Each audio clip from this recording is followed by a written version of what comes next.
tanan, o Diyos kanimo lamang.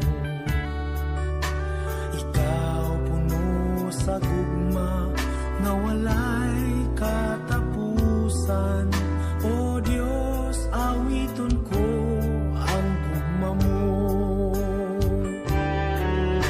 Dumuog himaya sa langit o sa yuta ang tanan, o Diyos kanimo lamang. Ikaw puno sa gugma na walay katapusan, o Diyos awiton ko ang gugma mo.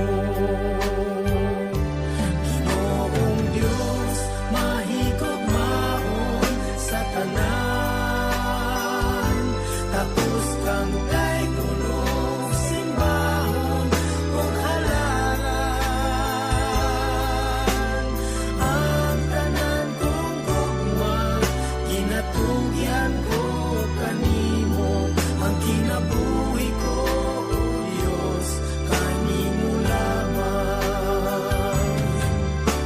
Dumuog himaya sa langit o sa yuta ang tanan, o Diyos kanimo lamang. Ikaw puno sa gugma na walay katapusan, o Diyos awiton ko ang gugma mo. Ginoong Diyos mahigugmaon sa tanan, tapos kang